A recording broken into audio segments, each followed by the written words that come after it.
Get full access to Epidemic Sound, compete in my editing challenge, and win a free seat in the Go-To-Editor course.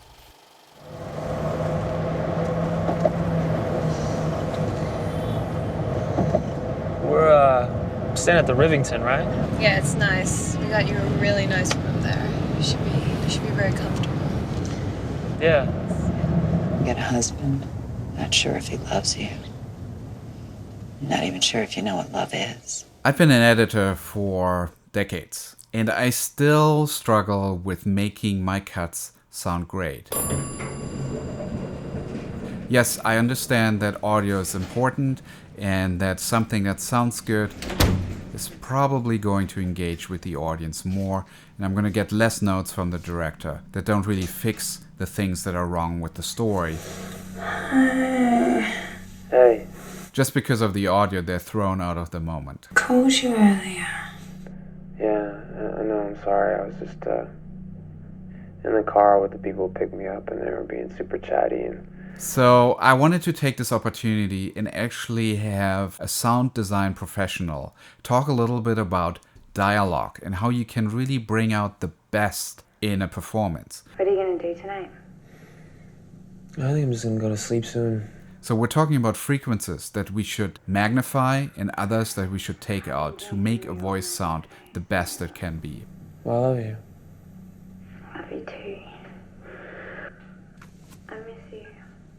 Now, I asked Mark Edward Lewis from cinemasound.com to share some of his wisdom and actually use DaVinci Resolve, which is a free software.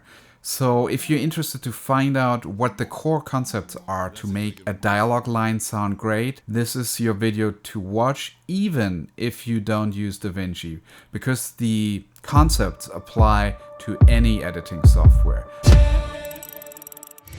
Hey there, Mark Edward Lewis here from cinemasound.com, and I'm very excited today to be able to talk about Dialog Basic Grade. Just like you would with a regular color grade, you would want to be able to do a basic grade. You bring the whites up, you bring the blacks down, the mids where you want, the skin tones and all of that before you do any kind of really serious secondary grade. Well, in audio, unless you've got 30 years of experience or really know where the frequencies are that you want to grab, it's the same thing. Let me show you what I'm talking about. Here we are in DaVinci Resolve 16 on the Fairlight page. Here's a little clip that we have for you. I've been doing some reorganizing today, so I'm probably gonna end up doing that. So it needs a little help. It's okay, but we need to be able to pull out the frequencies that are too loud so that we'll be able to balance the dialogue with the music and the sound effects. If we don't, the only access that we have to be able to balance dialogue with all the other sounds in a mix is the fader, and that's not quite the blunt tool that we really want to be used. We want to use a surgical knife, and that tool is the EQ.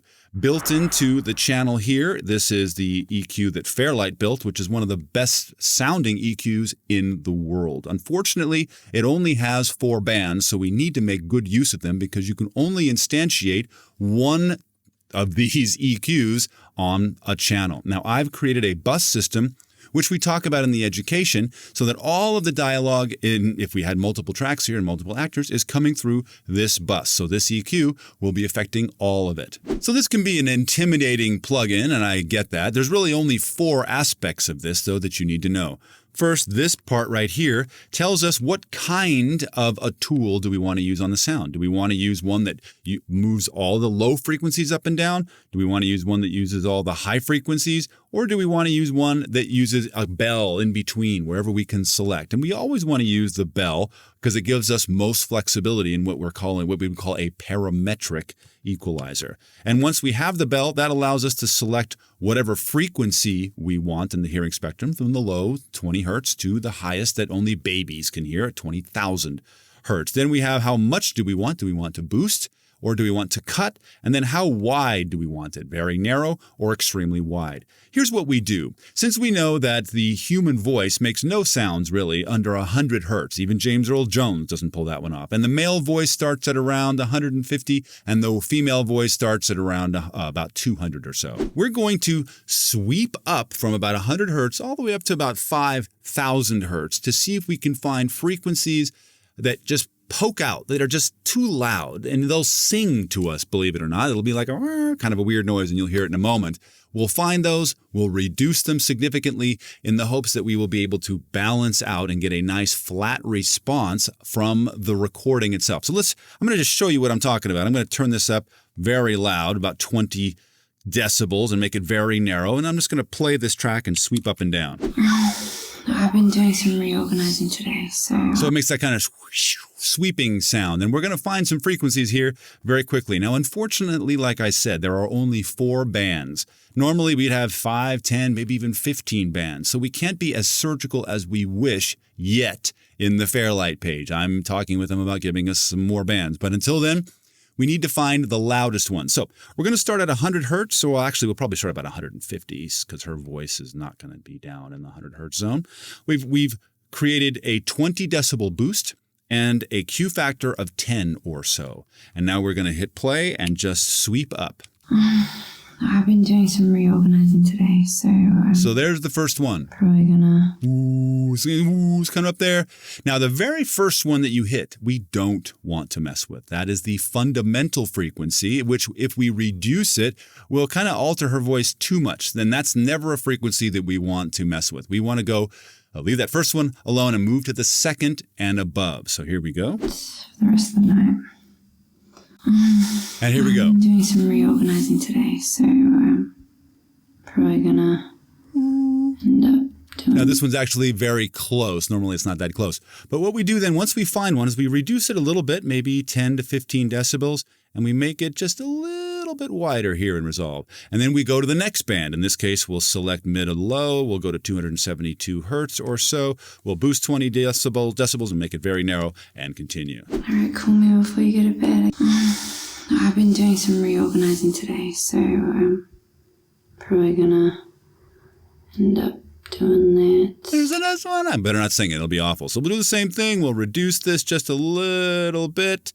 And we'll bring this a little bit wider. And we'll do the same thing. We'll go now to 300 hertz or so. Oh, we got to go to this band here.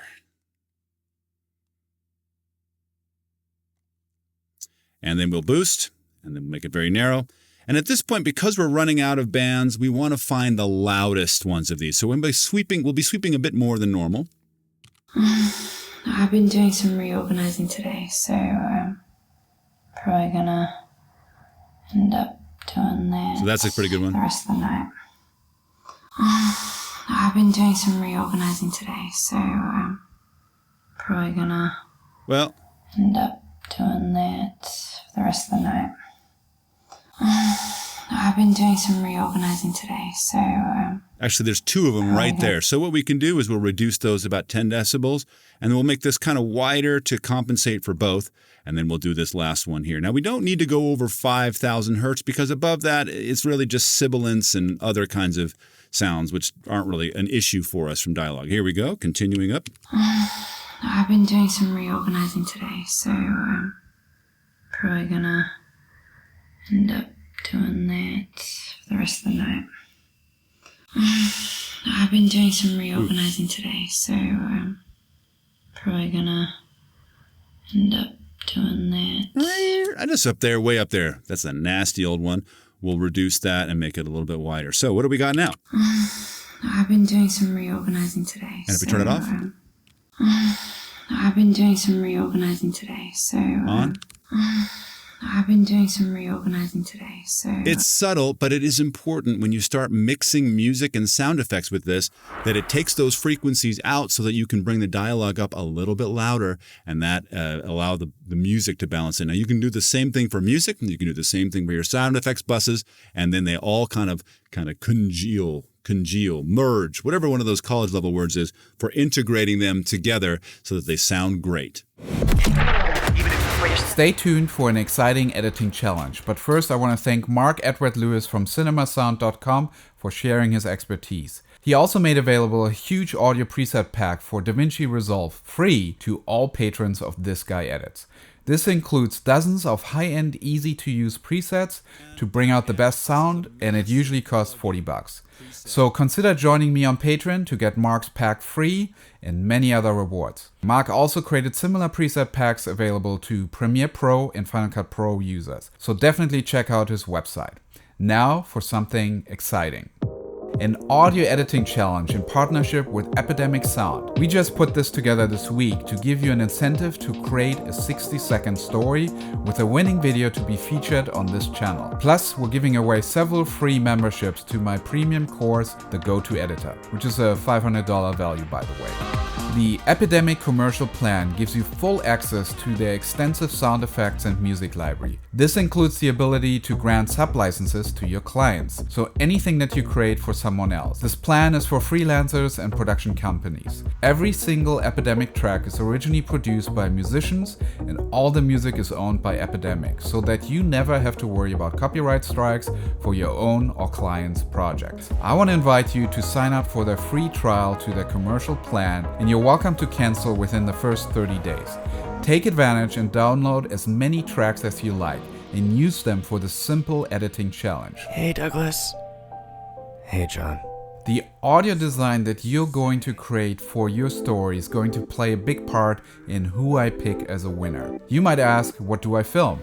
Well, get a couple of acts, draw some faces with a Sharpie, and now you have some actors. Come up with an intriguing story in 60 seconds or less. Use music and sound effects from Epidemic, maybe even apply what you've learned in this video about doing a basic dialogue great. Submit your scene to me and I will pick 3 winners within the first 30 days and 3 more the following. The course is focused on creative film editing, but also career strategies. In addition to the course, the top winner will be featured on this channel, and I will give away an extra prize that I will reveal then. So, click the link in the video description and start your free trial of the commercial plan with Epidemic Sound. And then submit your video to me by either January 15th or February 15th, 2020. By the way, if you don't want to do the challenge, I still would like to encourage you to sign up for the free trial to the commercial plan. It really helps the channel. However, I'm also excited to see what you come up with. Thanks for watching and happy editing.